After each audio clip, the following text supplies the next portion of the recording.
சிகிச்சை முறைகள் அப்படிங்கும்போது நீர் சிகிச்சை, ஹைட்ரோதெரப்பி அப்படின்னு சொல்லுவோம். இப்போ இதுல நிறைய குளியல் முறைகள், ப்ரீமென்ஸ்ட்ரல் சிம்டம்ஸ் இருக்கு, போஸ்ட் மென்ஸ்ட்ரல் சிம்டம்ஸ் இருக்கு, இதெல்லாம் இப்போ ட்ரெண்ட் ஆயிடுச்சு. அந்த 6 டேஸ்ட்ல அந்த துவர்ப்புங்கிற டேஸ்ட் இன்னைக்கு உள்ள ஜென்ரேஷனுக்கு என்னன்னே தெரியாது. மெனோபாஸ் வந்து பாத்தீங்கன்னா அந்த டயத்துல நிறைய இம்பேலன்சஸ் நடக்கும். ஏன்னா நம்ம யூட்ரஸ் வந்து சுருக்கம் அடையும்.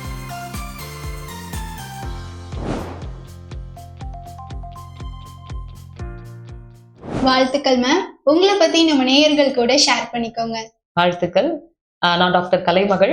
நான் ஒரு இயற்கை மற்றும் யோகா மருத்துவர். இயற்கை மருத்துவம் அப்படிங்கிறது சின்ன வயசுல இருந்தே, அதாவது அப்பா வந்து ஒரு naturopathy physician and practised. So அதனால அப்படிதான் நம்மள மருந்துகள் கொடுக்காம வளர்த்து இருக்கிறதுனால இதை இன்ட்ரெஸ்டடா நான் படித்தேன். அது மாத்திரம் இல்லாமல் யோகாங்கிறது நம்ம டிஸ்ட்ரிக்ட் லெவல், ஸ்டேட் லெவல்ல நிறைய காம்படிஷன் பார்ட்டிசிபேட் பண்ணதுனால இதை பிடிச்சு படிச்சது. இது மூலமா என்னோட வீசிங் குணமாச்சு. ஸோ அதனால இன்னும் ஆர்வம் வந்தது இந்த படிப்பு படிக்கிறதுக்கு. ஸோ இப்போ தஞ்சாவூர்ல ப்ராக்டிஸ் பண்ணிட்டு இருக்கேன். நீங்க ஒரு நேச்சுரோபதி டாக்டர் அப்படிங்கறனால ஃபர்ஸ்ட் இந்த கொஸ்டின் கேட்கிறேன். நேச்சுரோபதினா என்ன டாக்டர்? நேச்சுரோபதி, இந்த இயற்கை மருத்துவம் அப்படிங்கிறது என்னன்னா மருந்து இல்லாத மருத்துவம், அதாவது சிகிச்சைகள் மூலமா. இப்ப நீங்க பஞ்சபூதங்கள்னு கேள்விப்பட்டிருப்பீங்க. நிலம், நீர், காற்று, நெருப்பு, ஆகாயம் சொல்லுவோம். இதெல்லாம் வச்சு நம்ம ட்ரீட்மெண்ட் கொடுக்கறதுக்கு பேரு நம்ம நேச்சுரோபதியில இதுதான் நம்ம மெயினா பண்ணுவோம், பஞ்சபூத சிகிச்சை முறைகள். பொதுவா பாத்தீங்கன்னா இப்போ ஒரு பேஷண்ட் வர்றாங்கன்னு வச்சுக்கோங்களேன், தலைவலி இருக்கு அவங்களுக்கு, அவங்களுக்கு லிவர், ஃபேட்டி லிவர் இருக்கு, ஏதோ லிவர் வீங்கி இருக்கு. இன்னொரு வந்து பாத்தீங்கன்னா உங்களுக்கு உடம்பெல்லாம் வந்துட்டு வலிக்குது, ஜுரம் இருக்கு, அப்படின்னு எல்லாமே வேற வேற பிரச்சனை. ஆனா இங்க நம்ம என்ன பண்ணுவோம் அப்படின்னா, தலைவலிக்குன்னா தலைவலி மாத்திரை கொடுப்போம், ஜுரத்துக்கு ஜுரம் மாத்திரை கொடுப்போம், லிவருக்கு ஏற்ற மாத்திரை கொடுப்போம். இப்ப நேச்சுரோபதியில நம்ம என்ன பண்ணுவோம்னா ரூட் காஸ் கண்டுபிடிப்போம். இப்ப இந்த 3 பிரச்சனையுமே, தலைவலி, ஜுரம், அந்த லிவர் பிரச்சனை 3மே, கான்ஸ்டிபேஷன் இருந்தாலும் வரும், மலச்சிக்கல் இருந்தாலும் வரும். அப்ப அந்த மலச்சிக்கலை நம்ம சரி பண்ணும்போது இந்த 3 பிரச்சனையும் சரியாகும். ஸோ இதுல என்ன பண்ணுவோம் அப்படின்னா ரூட் காஸை கண்டுபிடிப்போம். எதனால இது வருது, என்ன காரணம், என்ன பண்ணணும் அப்படிங்கறது கண்டுபிடிப்போம். ஸோ நேச்சுரோபதியில என்ன பண்ணுவோம் அப்படின்னா இந்த ரூட் காஸை கண்டுபிடிச்சு நம்ம எடுத்துட்டு அதுக்கப்புறம் அவங்களுக்கு உண்டான சிகிச்சைகள், உணவு முறைகள், எப்படி அவங்க லைஃப் ஸ்டைல் இருக்கணும், இதெல்லாம் சொல்றதுதான் நேச்சுரோபதி. நேச்சுரோபதி அப்படின்னா பஞ்சபூதங்களை பேசிக்கா வச்சு இருக்கும் இல்லையா? சோ இதுல அதே மாதிரி சிகிச்சை முறைகளும் எப்படி இருக்கும்? சிகிச்சை முறைகள் அப்படிங்கும்போது நீர் சிகிச்சை, ஹைட்ரோதெரப்பி அப்படின்னு சொல்லுவோம். இப்போ இதுல நிறைய குளியல் முறைகள், இப்போ நீங்க சோனா பாத், ஸ்டீம் பாத் எல்லாம் கேள்விப்பட்டிருக்கலாம், நிறைய படங்கள்ல எல்லாம் பார்த்திருக்கலாம். ஸோ ஸ்டீம் சேம்பருக்குள்ள உட்காந்துருப்பாங்க, அந்த நீராவி குளியல் எல்லாம் செய்வாங்க. அது எல்லாமே நேச்சுரோபதி கீழே தான் வரும். அதே போல மண் சிகிச்சை, மட் பாத், அது மாதிரி மட் பேக் சொல்லுவோம். வாழை இலை குளியல் அப்படின்னு ஒரு ட்ரீட்மெண்ட் கொடுப்போம். அதே போல காந்த சிகிச்சைன்னு கொடுப்போம், குரோமோதெரப்பி, அக்கிபங்க்சர், மசாஜ், இது போல எல்லா சிகிச்சை முறைகளை வச்சு அவங்களை சரி பண்றது. அதாவது நம்ம நேச்சுரோபதி படி நம்ம பிலீவ் பண்றது என்னன்னா, உடம்புல வந்து இந்த பஞ்சபூத சிகிச்சைகள், சத்துக்கள் அப்படின்னு சொல்லுவோம். இந்த பஞ்சபூதங்களோட ஏற்ற இறக்கங்கள் தான் நோய்கள் அப்படிங்கிறது தான் நேச்சுரோபதி. இப்போ தண்ணி சத்து குறைஞ்சதுங்கும் போது நீர் சிகிச்சை கொடுப்போம். ஸோ உடம்புல வந்துட்டு மண் சத்து குறையுது அப்படிங்கும் போது மண் சிகிச்சை கொடுப்போம். அதுக்கேற்ற மாதிரி உணவு முறைகளையும் நாங்க மாற்றுவோம். சிகிச்சை முறைகள் அப்படிங்கும் போது மருந்து மாத்திரைகளா டைரக்டா இருக்காது, இதுல சிகிச்சைகளா இருக்கும். அதே போல உணவுமே வந்து பாத்தீங்கன்னா அவங்களுக்கு அந்த நோய்க்கு ஏற்ற உணவுகள், டயட், ஃபாஸ்டிங் தெரப்பி கொடுப்போம், அதாவது உபவாச சிகிச்சைன்னு கொடுப்போம். நம்ம ஃபாஸ்டிங்கிறது விரதம்னு நம்ம கேள்விப்பட்டிருக்கோம். அதே போல இதுல செப்பரேட்டடா ஃபாஸ்டிங் வந்துட்டு ஹெல்தியா அவங்க எப்படி இருக்கணும் அந்த கண்டிஷனுக்கு ஏற்ற மாதிரி அப்படி கொடுக்கறதும் நேச்சுரோபதியில உண்டு. இப்போ நேச்சுரோபதியில இருக்கக்கூடிய சிகிச்சை முறைகளை பத்தி சூப்பராவே சொன்னீங்க. இதுல யோகாவை வச்சுமே சிகிச்சை கொடுத்துட்டு இருக்கீங்களா? ஆமா, நிச்சயமா. ஏன் யோகா வச்சு நம்ம யோகா இதுல நம்ம செய்யறோம் அப்படின்னு பாத்தீங்கன்னா, இப்ப நிறைய பிரச்சனைகள் வந்து உடலால வர்றது மட்டும் கிடையாது. இப்போ ஒரு வீட்டுல வந்து சுகர் வந்துச்சுன்னு வச்சுக்கோங்களேன், ஒரு அங்கிளுக்கு, பக்கத்து வீட்டு அங்கிளுக்கும் பயம் வந்துடும், ஐயோ நமக்கும் சுகர் வந்துருமோ. மனதாலையும் பிரச்சனைகள் வரும். இப்போ மைண்ட் ஆல்சோ, அதுக்கு பேரு சைக்கோசோமேட்டிக் டிசீஸ்ன்னு நம்ம சொல்லுவோம். மனதால உடலுக்கு வரக்கூடிய பிரச்சனைகள். இப்போ யாரோ ஒருத்தருக்கு ஏதோ செய்து ஒரு வைரல் ஃபீவர் வருதுன்னு வச்சுக்கோங்களேன், நமக்கு ஒரு நாள் இருமல் வந்து மறுநாள் இருமல் வந்தா நமக்கும் பயம் வந்துடும், ஆஹா நமக்கும் வைரல் ஃபீவர் வந்துருச்சு. ஸோ அந்த மைண்டை நம்ம கிளியர் பண்ணும்போது, ஸ்ட்ரெஸ் குறைக்கும் போது இன்னைக்கு நம்ம ஈஸியா தீர்வுகள் பார்க்க முடியும். இன்னைக்கு நம்ம எந்த டாக்டர்கிட்ட போனாலும் அந்த டாக்டர் சொல்லக்கூடிய முதல் விஷயம் என்னன்னா ஸ்ட்ரெஸ்ஸை குறைங்க அப்படிங்கறத சொல்றாங்க. இந்த ஸ்ட்ரெஸ்ஸுங்கிறது எதனால வருது அப்படின்னு பாத்தீங்கன்னா நிறைய காரணங்கள் இருக்கு நம்ம லைஃப் ஸ்டைல்ல. இல்ல நம்ம எமோஷனலா இருக்கலாம், ஒர்க் ப்ரெஷரா இருக்கலாம், இல்ல நம்மளோட நோய்களா இருக்கலாம். இதை எப்படி குறைக்கணும்னு சொல்லி கொடுக்கறது தான் யோகா. யோகா வந்து பிசிக்கல் உடம்புக்கு மட்டும் இல்லாம மனதிற்கும் அப்படிங்கிறதுனால நிச்சயமா இதுல யோகா சிகிச்சை நாங்க இன்க்ளூட் பண்ணி கொடுப்போம். ஸோ நேச்சுரோபதி மூலமா யோகாவை வச்சுமே சிகிச்சை கொடுத்துட்டு இருக்கீங்க இல்லையா? இதுல வந்து என்னென்ன பிரச்சனைகள்லாம் நீங்க ஃபேஸ் பண்றீங்க, அதே நேரத்துல யாரெல்லாம் இந்த யோகா முறையை சூஸ் பண்ணலாம்? இந்த நேச்சுரோபதி அண்ட் யோகா ட்ரீட்மெண்ட் முன்னாடி பாத்தீங்கன்னா ஒரு 10 வருஷத்துக்கு முன்னாடி இப்படி ஒண்ணு இருக்கிறதே நிறைய பேருக்கு தெரியாது. இப்பவுமே நிறைய பேருக்கு குறைச்சலா தெரியுது. ஆனா நல்ல அவேர்னஸ் இப்போ இருக்குன்னு சொல்லலாம் மக்களுக்கு. இந்த கொரோனாக்கு அப்புறம் பாத்தீங்கன்னா இதை தேடி வர்ற மக்கள் அதிகம் உண்டு. ஏன் எதனால அப்படின்னா இதுல கிட்னிக்கு பாரம் கிடையாது உங்களுக்கு. ஹெவி நம்ம மெடிசன்ஸ் கொடுக்க மாட்டோம். அதே போல லைஃப் ஸ்டைல் சேஞ்சஸ் இருக்கும். லைஃப் ஸ்டைல் அப்படிங்கிறது அவங்க எப்படி எழுந்திருக்கணும், என்னென்ன விஷயங்கள் செய்யணும், ஆயில் பாத் பண்றது, அவங்க என்னென்ன டீ குடிக்கலாம், எப்படி அந்த ஜூஸ் எடுத்துக்கலாம், எப்படி அவங்களோட டயட்டை பிளான் பண்ணலாம், என்னென்ன மாதிரியான ப்ராக்டிசஸ் அவங்க பண்ணணும் அப்படின்னு முழுசாவே அவங்க காலையில எழுந்திருக்கிறதுல இருந்து நைட்டு தூங்குற வரைக்கும் அவங்களுக்கான ஒரு செட்டப்ஸ் நாங்க சில ஃபாஸ்டிங்ஸ் மூலமா அவங்களை கிளியர் பண்றதுனால இதை பீப்புள் சூஸ் பண்ணி இப்ப அதிகம் பேர் வர்றாங்க. இதுல ஜென்ரலாவே நம்ம எல்லா நோய்களுக்குமே இதுல சிகிச்சை கொடுப்போம். இப்போ வந்து 3-4 வகைகளை இதை நம்ம பிரிப்போம். பாத்தீங்கன்னா ப்ரிவென்டிவ் அப்படின்னு சொல்லுவோம். ப்ரிவென்டிவ்னா நோய் வரும் முன்னாடியே காப்பாத்துறது. அதாவது இப்போ ஒரு 60 வயசுல ஒருத்தருக்கு சுகர் வருதுன்னு வச்சுக்கோங்களேன், அவங்க பசங்களுக்கு 40 வயசுலயே சுகர் வர்றதுக்கு வாய்ப்பு இருக்கு. அப்ப அது மாதிரி வரக்கூடாது அப்படிங்கிறதுக்காக நம்ம என்ன பண்ணுவோம், நேச்சுரோபதி ட்ரீட்மெண்ட்ஸ் கொடுப்போம். ஸோ அந்த டயட் சேஞ்சஸ், லைஃப் ஸ்டைல் சேஞ்சஸ்லாம் கொடுப்போம். இன்னொன்னு, நல்லா வந்து நோய் வந்துருச்சு, இப்போ அவங்க சுகர் பேஷண்ட், அவங்களுக்கு இப்போ மெடிசன் எடுக்கிறாங்க, அது ஹெவி ஆயிடக்கூடாது அப்படிங்கிறதுக்கும் கொடுப்போம். இன்னொன்று 3வது கண்டிஷன் வந்து பாத்தீங்கன்னா ஹெவி ஆயிடுச்சு, ரொம்ப சிவியர் ஸ்டேஜ்ல இருக்கு.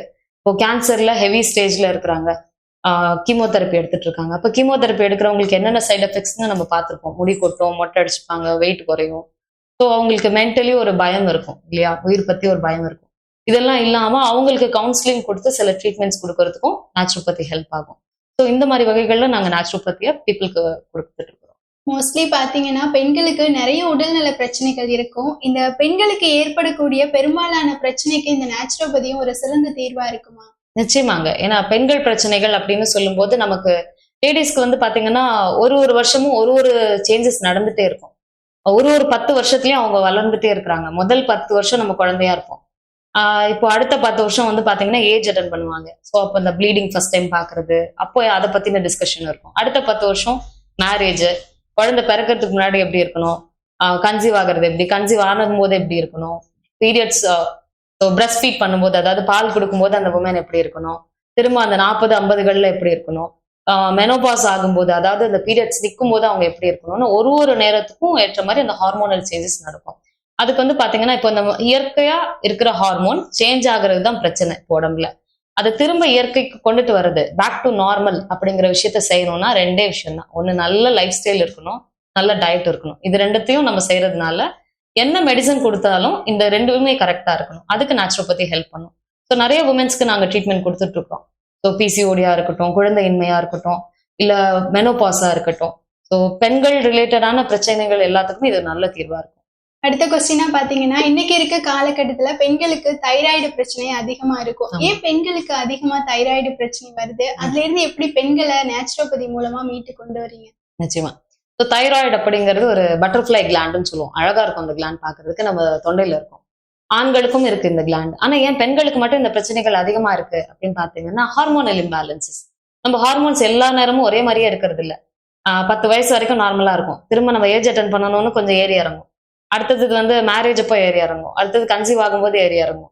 திரும்ப ஃபீட் பண்ணும்போது ஏறி இறங்கும். ஸோ அப் அண்ட் டவுன் இருக்கிறதுனால அது திரும்ப அது பேக் டு நார்மல் வந்துச்சுன்னா பிரச்சனை இல்லைங்க. பேக் டு நார்மல் வரல, அது நம்ம சரியா டயட் கொடுக்கல, சரியா பிசிக்கல் ஆக்டிவிட்டி அதாவது உடற்பயிற்சி எதுவும் கொடுக்கலன்னா இந்த ஹார்மோன் அப்படியே வந்துட்டு இம்பேலன்ஸ்டாவே இருக்கும். ஸோ அதனால இந்த தைராய்டு பிரச்சனைங்கிறதும் ஒரு ஹார்மோனல் இம்பேலன்ஸ் தான். நார்மலா வேலை பார்க்க வேண்டிய ஒரு ஹார்மோன் அப்நார்மலா வேலை பார்க்குது. இதுக்கு காரணம் அப்படின்னு போட்டு கூகுள்ல போட்டு பார்த்தோம்னு வச்சுக்கோங்களேன், ஜெனட்டிக்ஸ் அப்படின்னு நிறைய அன்னோன்னு வரும். அப்படியெல்லாம் கிடையாது. இப்ப நம்ம உடம்புல ஒரு உறுப்பும் இன்னொரு உறுப்பை சார்ந்து செயல்படும். இப்ப நம்ம லங்ஸ் நல்லா இருந்தா ஹார்ட் நல்லா இருக்கும், ஹார்ட் நல்லா இருந்தா ஒன்னு கிவ் அண்ட் டேக் பாலிசி எல்லாமே. ஸோ ஒன்னு சார்ந்து இன்னொன்னு செயல்படும். ஸோ அது இப்போ என்னோட மூளைக்கும் என்னோட வயிற்றுக்கும் சம்மந்தம் உண்டு. ரெண்டும் வேற இடத்துல இருந்தாலும். அதே போல இந்த தைராய்டுக்கும் லிவருக்கும் சம்மந்தம் உண்டுங்க. நம்ம லிவர் அப்படிங்கிறது எப்படின்னா, நம்ம வீட்டுல வந்துட்டு இப்போ லேடிஸ் இருப்பாங்க, அம்மா எல்லாம் நமக்கு தெரியும். அம்மா எவ்வளவு வேலை பார்ப்பாங்க, மோட்டர் போடுவாங்க, வீடு கிளீனா வச்சுப்பாங்க, பாத்திரம் விளக்குவாங்க, துணி துவைப்பாங்க. ஸோ அவங்க இருந்தாலே நமக்கு வந்து எல்லா வேலையும் ஆயிரும். ஸோ அவங்க நம்மளுக்கு டிஸ்கஸும் பண்ணுவாங்க, நம்ம ஸ்ட்ரெஸ்ஸையும் குறைப்பாங்க, நம்ம ஃப்ரெண்டாவும் அவங்க கிட்ட பேசிக்கலாம்.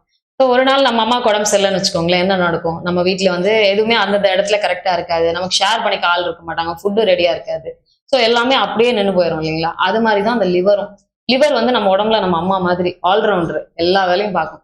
ஸோ அந்த லிவருக்கு நல்ல நார் சத்து கொடுக்கல, சரியான ஃபைபர் கொடுக்கல அப்படிங்கும்போது அது என்ன ஆகும், அப்படியே மந்தமா இருக்கும். அதுக்கு பேர் தான் ஃபேட்டி லிவர்னு சொல்லுவோம், குண்டாய்க்கும் கொஞ்சோண்டு. ஸோ இந்த ஃபேட்டி லிவர் இருக்கும்போது இல்ல லிவர்ல இம்பேலன்ஸ் இருக்கும்போது நமக்கு ஈஸியா தைராய்டு பிரச்சனையை அது கொண்டுட்டு வரும். ஸோ லிவரை கரெக்டா இருக்கா அப்படிங்கறத செக் பண்ணிக்கணும் நம்ம. ஸோ இதுக்கான ட்ரீட்மெண்ட் நேச்சுரோபதியில அப்படின்னு பாத்தீங்கன்னா நான் ஆல்ரெடி சொன்ன மாதிரி தான். இந்த எதனால அவங்களுக்கு அந்த தைராய்டு வந்தது, நிறைய காரணங்கள் நம்ம பார்த்தோம். இதுல எதனால அவங்களுக்கு வந்து அயோடின் பற்றாக்குறையினால வந்ததா, லிவர்னால வந்ததான்னு கண்டுபிடிப்போம். அதுக்கேற்ற மாதிரி அவங்களோட லைஃப் ஸ்டைலு, நிறைய சிகிச்சைகள், நான் சொன்ன மாதிரி இந்த பஞ்சபூத சிகிச்சைகள்லாம் நாங்க கொடுப்போம். ஸோ யோகா மெயின்லி அதிகமான ரோல் பிளே பண்றது யோகா தான் இதுல. ஸோ யோகா கொடுப்போம், அவங்க டயட் மாத்துவோம், இந்த மாதிரி நிறைய விஷயங்கள் பண்ணுவோம். ஸோ நிச்சயமா தைராய்டுக்கு வந்து பாத்தீங்கன்னா there is no cure by medicines. ஒரு மாத்திரை போட்டு அதை கியூர் பண்ண முடியாது, ஆனா இது மூலமா அதை சரி பண்ண முடியும். தைராய்டு ஏன் வருது, அதை எப்படி சரி பண்ணலாம் அப்படிங்கிறத பற்றி ஒரு சிறந்த எடுத்துக்காட்டோட சொன்னீங்க. இப்போ அதே மாதிரி பெண்களுக்கு ஏற்படக்கூடிய பெரிய பிரச்சனையா பிசிஓடி இருக்கு இல்லையா, இது ஏன் மேம் பெண்களுக்கு அதிகமாக வருது? பிசிஓடி அப்படிங்கிறது பாலிசிஸ்டிக் ஓவரியன் டிசீஸ் அப்படின்னு சொல்லுவோம். இதுவும் ஒரு வகையான ஹார்மோனல் இம்பேலன்ஸ் தான். இப்போ முழுமையா அந்த நம்ம கருமுட்டைன்னு நம்ம படிச்சிருப்போம். ஒரு கருமுட்டைங்கிறது மெச்சூர்ட் ஆகாம இருக்கும்.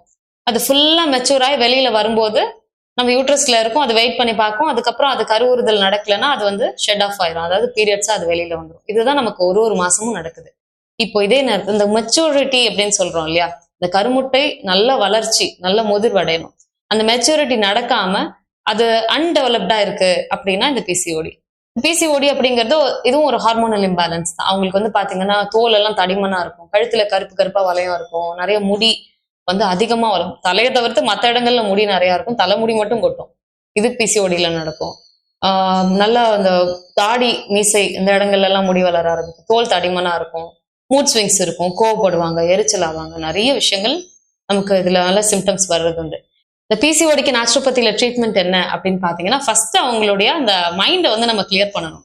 எதனால அவங்களுக்கு அந்த ஸ்ட்ரெஸ் இருக்கு அப்படிங்கிறத கண்டுபிடிச்சு அதை குறைக்கணும். அப்புறம் தான் நம்ம என்ன மருந்தோ, என்ன சாப்பாடோ, என்ன தெரப்பியோ என்ன கொடுத்தாலும் அது ஒர்க் ஆகும். இப்போ அடுத்த கொஸ்டினா, மாதவிடாய் விஷயத்துல பெண்கள் கவனிக்க தவறக்கூடிய விஷயங்கள்னு இருக்கும் இல்லையா, அதை பத்தி ஷேர் பண்ணுங்க.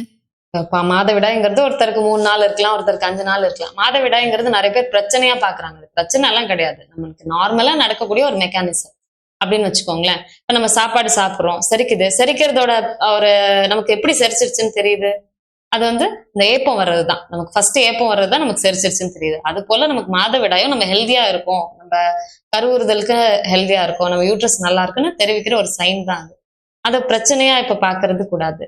ஸோ அந்த 3 நாள் 5 நாள் நமக்கு அந்த பாஸ் ஆகுறது தெரியாத மாதிரி இருந்தது. நம்ம முன்னோர்கள்லாம் வந்து பாத்தீங்கன்னா தாத்தா பாட்டிங்களுக்கெல்லாம் இது என்னன்னே தெரியாது. 3 நாள் வேலை குறைச்சு பார்ப்பாங்க, பிசிக்கல் ஒர்க்கை கம்மி பண்ணிட்டு மென்டல் ஒர்க் நிறைய கொடுப்பாங்க, நிறைய கேம்ஸ் எல்லாம் விளையாடுவாங்க, தாயத்து பல்லாங்குழி அப்படிலாம் விளையாடுவாங்க. ஆனா இப்போ நமக்கு எப்படியே மாற்றி எப்படி இருக்குன்னா, மென்டல் ஒர்க் அதிகமா இருக்கு. ஏன்னா நம்ம ஜாபுக்கு போயே ஆகணும், ஸ்ட்ரெஸ் மேனேஜ் பண்ணி ஆகணும், அப்படி நிறைய விஷயங்கள் இருக்கு. முன்னாடி ஒரு சாப்பாடு சமைச்சா போதும், இப்போ ஒருத்தருக்கும் ஒரு மாதிரி ஃபுட்டு செய்ய வேண்டியதா இருக்கு. குழந்தைங்களை தனியாவே அந்த பெண்கள் பாத்துக்கிறாங்க. ஸோ இந்த மாதிரி நிறைய விஷயங்கள் தான் அவங்களோட மூட் ஸ்விங்ஸ்க்கு காரணமாகுது. ஸோ இந்த மாதவிடாய் காலங்கள்ல நம்ம முதல்ல செய்ய வேண்டிய விஷயம் நிறைய தண்ணி குடிக்கணும்.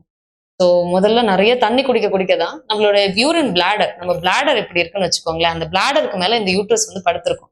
எப்ப பிளாடர் ஃபுல் ஆகுதோ தண்ணி குடிச்சு, அப்ப அந்த பிளாடர் எக்ஸ்டெண்ட் ஆகும்போது யூட்ரஸ் நேராகும். ஸோ அப்ப அந்த தண்ணி அழகா வந்து அந்த தண்ணினால அந்த பிளாடர் வீங்கி அந்த யூட்ரஸ் நேராகி ப்ளீடிங் ஃப்ளோ கரெக்ட் ஆகும். ஸோ இந்த பெயின் இல்லாம ப்ளீடிங் ஈஸியா வெளியில வந்துடும். பெயின்ஃபுல்லான பீரியட்ஸை நம்ம தவிர்க்கலாம், தண்ணி குடிக்கணும். அடுத்தது இந்த காஃபி டீ குடிச்சு ஸ்கிப் பண்றது சாப்பாடு, இது நிறைய பெண்கள் பண்ணுவாங்க.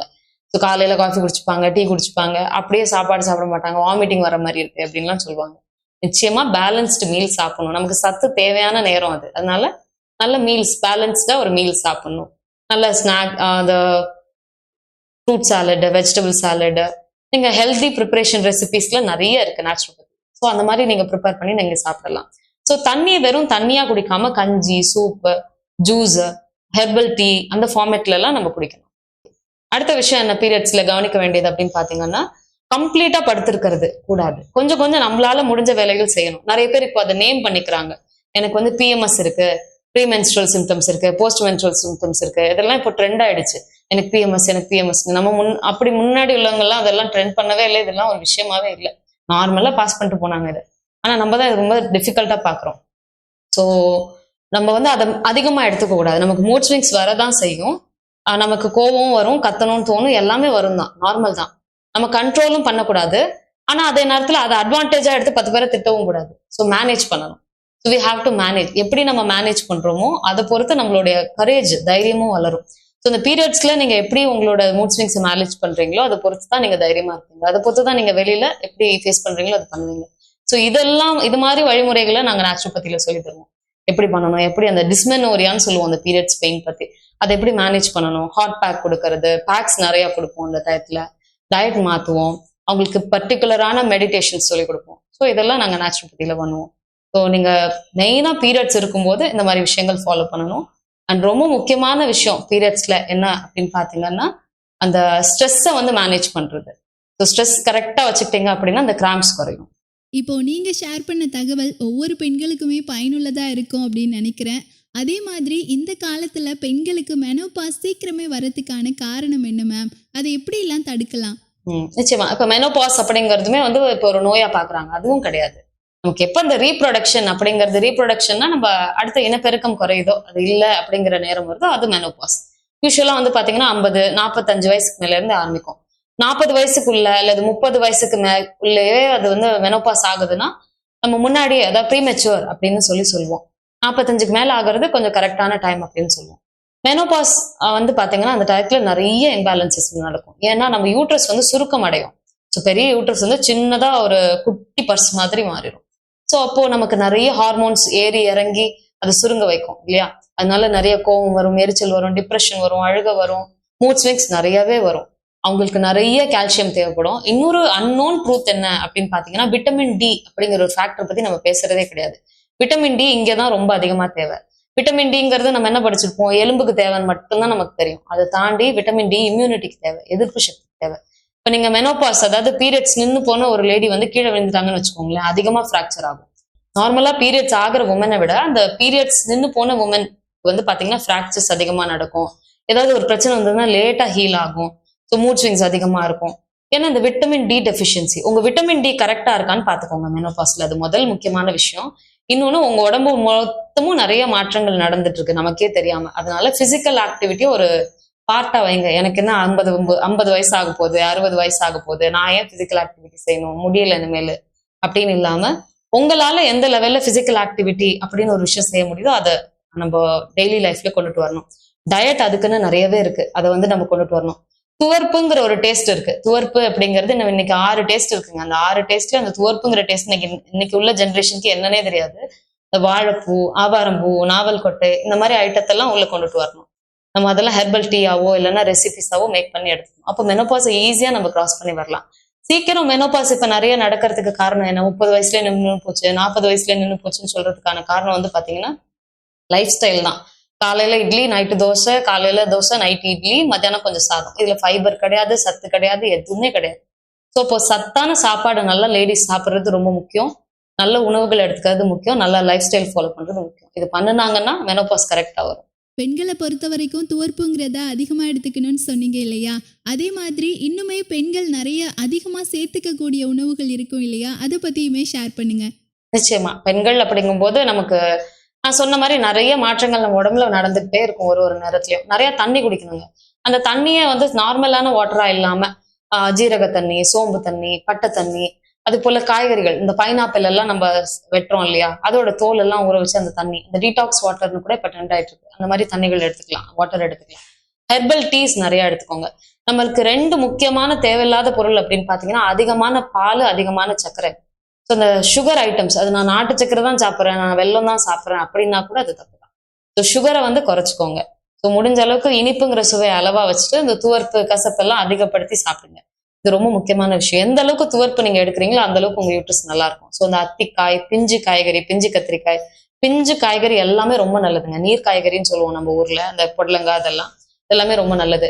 அதே போல நம்ம கீரை வகைகள் அது எல்லாமே, நம்ம பொன்னாங்கண்ணி, மணத்தக்காளி, சக்கரவர்த்தி கீரை, இதெல்லாம் நிறைய பேர் பாக்குறதே இல்லை. அரைக்கீரை, முளைக்கீரையோட முடிச்சிடுறாங்க. இந்த சக்கரவர்த்தி கீரை எல்லாம் நிறைய கிடைக்குது. ஸோ அந்த மாதிரி கீரைகள்லாம் நிறைய நம்ம எடுத்துக்கணும். அதே போல உணவுல வந்து பாத்தீங்கன்னா வெறும் ரத்தம் அப்படின்னா பீட்ரூட் ஜூஸ் மட்டும்தான் எல்லாருக்கும் தெரியும். ஸோ அப்படின்னு இல்லாம எல்லா காய்கறிகளையும் சாப்பிட பழகிக்கணும். தண்ணி குடிக்கிறது, இந்த டீ, காஃபி அப்படிங்கிற விஷயத்த குறைக்கணும். ஸோ இந்த காஃபி எல்லாம் தேவையில்லாம நம்மளோட ஈஸ்ட்ரோஜன் லெவலை ஏற்றும். இது ஒரு வகையில நமக்கு ஸ்ட்ரெஸ் கிரியேட் ஆகும். ஸோ அதனால காஃபியா, வர காஃபி அப்படி குடிக்கலாம், ரொம்ப விடவே முடியலன்னா, இல்ல வர டீ குடிக்கலாம். பால் கலந்து டீ காஃபி குடிக்கிறது, ஜீனி போட்டு இந்த டீ காஃபி குடிக்கிறது அப்படிங்கறத ஸ்கிப் பண்ணுங்க. ஸோ வேற ஏதாவது ஆல்டர்னேட்டிவ் பாருங்க. இன்னொரு ரொம்ப 2 முக்கியமான விஷயம் நான் எல்லா பேஷண்ட்டுக்கும் சொல்லுவேன். அந்த பெண்கள் அப்படிங்கும்போது 2 பொருள். முருங்கை ஈர்க்குன்னு சொல்லுவோம், வாழைப்பூ மடல்னு சொல்லுவோம். நீங்க ஒரு நல்ல பால் கொடுத்துட்டு இருக்க, அதாவது கன்று போட்ட ஒரு மாட்டுக்கு இது 2த்தையும் அதிகமா போட்டீங்கன்னா நல்ல பால் சுரக்கும். இது நல்லா கவனிக்க முடியும். அது போல நம்ம லேடிஸும் என்னன்னா, அந்த முருங்கை ஈர்க்கு எல்லாரும் முருங்கீரை சாப்பிடுவாங்க. ஆனா அந்த முருங்கைக்கீரை குச்சியை வந்து நம்ம தூக்கி போட்டுருவோம். மாடு அதை சாப்பிடும், நல்ல பால் கொடுக்கும், அதை நம்ம சாப்பிடுவோம், கால்சியம் அதிகமாகும். ஸோ அதனால இந்த முருங்கை ஈர்க்க சூப் போட்டு நம்ம குடிக்கணும். ஸோ இது ரெசிபிஸாவே இருக்கு. அதே போல வாழைப்பூ மடல், அந்த மடல்னு சொல்றோம், வெளியில தோலை தூக்கி போடுவோம், அந்த தோல்ல வந்து நம்ம சூப் எடுத்து குடிக்கணும். இதெல்லாம் அதிகமான சத்து நிறைந்த பொருட்கள். இதெல்லாம் டெய்லி லைஃப்ல இன்க்ளூட் பண்ணிட்டே வாங்க. செய்யறது கஷ்டம் தான், ஆனா பழகிடுச்சுன்னா இல் பிகம் ஹெல்ப்ஃபுல். மக்களுக்கு தெரியாத ஒரு டிஃப்ரெண்ட்டான உணவு முறையை பற்றி ஷேர் பண்ணீங்க. இப்போ ஒரு பக்கம் நீங்கள் நேச்சுரோபதி டாக்டராக இருந்தாலும் இன்னொரு பக்கம் ஒரு பெண்ணாக இருக்கிறதுனால இந்த கொஸ்டின் கேட்குறேன். ஒரு பெண்ணாக மற்ற பெண்களுடைய வளர்ச்சிக்கு இந்த தருணத்தில் என்ன சொல்ல போறீங்க? நிச்சயமா ஒரு பெண் அப்படின்னாலே நம்ம நிறைய மாற்றங்கள், நான் சொல்லிட்டே இருந்த மாதிரி நிறைய சேஞ்சஸ் நமக்கு வரும். ஸோ இந்த பிரெக்னன்சி தான் நமக்கு வந்து பாத்தீங்கன்னா பெரிய ஒரு சேஞ்சஸா இருக்கும். நிறைய உமனுக்கு ஸ்ட்ரெஸ் ஆகுறது இந்த டைம் தான். அதுவும் இந்த கால பெண்களுக்கு, இந்த 90s பிறந்த பெண்கள் மெயினா சொல்ல போனா, இந்த டெலிவரிக்கு அப்புறம் என்ன ஆயிடுது, அந்த கேப் விழுந்துருது பாத்தீங்களா, அந்த கேப்ல வந்து அவங்க டிப்ரெஸ் ஆயிடுறாங்க. ஏன்னா அவங்க நல்லா படிச்சிருக்கிறாங்க, நல்ல துறையில இருக்கிறாங்க, இந்த குழந்தைக்காக அந்த ஜாபை விடுற மாதிரி இருக்கு. ஸோ அந்த டயத்துல ஸ்ட்ரெஸ் ஆயிடுறாங்க. உங்களுக்கு கிடைக்கிற ஒரு கேப்பையுமே உங்க ஹெல்த்துக்காக பயன்படுத்திக்கோங்க. ஸோ இந்த போஸ்ட்மார்ட்டம் டிப்ரெஷன், PMS அந்த மாதிரி வார்த்தைகளுக்குள்ளெல்லாம் ரொம்ப போய்க்காம எந்த நேரம் கிடைச்சாலும் உங்க உடம்புக்காக பயன்படுத்திக்கோங்க. நிச்சயமா லேடிஸ் வந்து ஒரு 20 நிமிஷமாவது உடற்பயிற்சி ஒரு நாளைக்கு செய்யணும், அதை விட்டுறக்கூடாது. அதே போல மினிமம் 20 நிமிஷம் இது செய்யணும். ஸோ இந்த தண்ணி சத்து நிறைந்த உணவுகள் அதிகமா எடுக்கிறீங்களா அப்படிங்கறத பத்தி பார்க்கணும். இன்னொரு ரொம்ப முக்கியமான விஷயம் லேடிஸை பொறுத்த வரைக்கும் என்னன்னா, டோன்ட் கண்ட்ரோல் யுவர் எமோஷன்ஸ். ஒன்னு நம்ம கண்ட்ரோல் பண்ணணும் அப்படின்னு நினைப்போம், இல்லைன்னா எக்ஸ்பிரஸ் பண்ணணும்னு நினைப்போம். இது ரெண்டுமே பண்ணாதீங்க. இப்ப நல்ல கோவம் வருதா, நல்ல எரிச்சல் வருதா, டிப்ரெஷன் இருக்கா, ஷேர் பண்ணுங்க. அதை வந்து மேனேஜ் பண்ண ட்ரை பண்ணுங்க. மேனேஜிங் அப்படிங்கறது அதை மேனேஜ் பண்ணிட்டே, அதாவது அதை கவனிச்சுக்கிட்டே மற்ற வேலைகளை பார்க்கறது. கண்ட்ரோல் பண்ணாலும் அது பிரச்சனை ஆயிரும், வெளியில அதை காமிச்சிட்டே இருந்தோம்னாலும் அது பிரச்சனை ஆகும் நமக்கு. ஏன்னா அதை நம்ம அட்வான்டேஜா எடுத்துட்டு ஒரு தடவையும் கோபிட்டே இருப்போம். ஸோ அதை எப்படி கடந்து வர்றது, மேனேஜ் பண்றதுன்னு ட்ரை பண்ணுங்க. நமக்கு நிறைய சேஞ்சஸ் நடக்கும், எல்லாத்தையும் மேனேஜ் பண்ணி தான் நம்ம வெளியில வரணும். அதுதான் நம்மள தைரியமாக்குறதும் கூட. So manage your stress. நிச்சயமா மேம், இது வரைக்குமே நிறைய பயனுள்ள தகவல்களை எங்க கூட ஷேர் பண்ணீங்க. இப்போ லாஸ்டா நம்ம அதிரை எஃப்எம்க்கும் அதிரை எஃப்எம் நேயர்களுக்கும் என்ன சொல்ல போறீங்க? நிச்சயமா அதே விஷயங்கள் தான். இப்போ நேயர்கள் தான் நம்மளோட தகவல்களை வந்து எடுத்துக்கிட்டு அவங்க தான் நம்மளுக்கு நல்ல ஃபீட்பேக்ஸ் கொடுத்து நம்மளை வாழ வைக்கிறாங்க. ஸோ நேயர்களுக்கு ரொம்ப நன்றி இந்த மாதிரி விஷயங்களை ஃபர்ஸ்ட் இவ்வளோ நேரம் நீங்க கேட்கறதுக்கு. ஸோ நேயர்களுக்கு வந்து பாத்தீங்கன்னா, நம்ம ஆஸ் அ டாக்டரா என்னோட பெர்ஸ்பெக்டிவ்ல இருந்து ஹெல்த் நல்லா இருந்தா தான் எல்லாமே நம்ம நல்லா பார்த்துக்க முடியும். ஸோ உங்களோட ஹெல்த் மேல ஃபர்ஸ்ட் ப்ரியாரிட்டி வைங்க. நிறைய பேர் பண்ணக்கூடிய தப்பு என்னன்னா, குழந்தைக்காக விட்டு கொடுக்கறது, அவங்க ஒழுங்கா சாப்பிடாம ஓட்டுறது, இந்த மாதிரி எல்லாம் யாருக்காகவும் நம்மளை விட்டு கொடுக்காம நம்மளோட ஹெல்த்தை ஃபர்ஸ்ட் ப்ரியாரிட்டியா வைங்க. ஸோ உங்களோட உடல் நலத்தை பார்த்துக்கோங்க, மனநலத்தை பார்த்துக்கோங்க, அது ரொம்ப முக்கியம். ஸோ உங்க எமோஷனலா உங்களுக்குன்னு ஒரு சர்க்கிளை வச்சுக்கோங்க. பொதுவாகவே மனிதர்களுக்கு உள்ள ஒரு இயல்பு என்னன்னா, நம்மளை யாராவது பாராட்டினாங்கன்னா நம்மளுக்கு அது ரொம்ப பிடிக்கும்.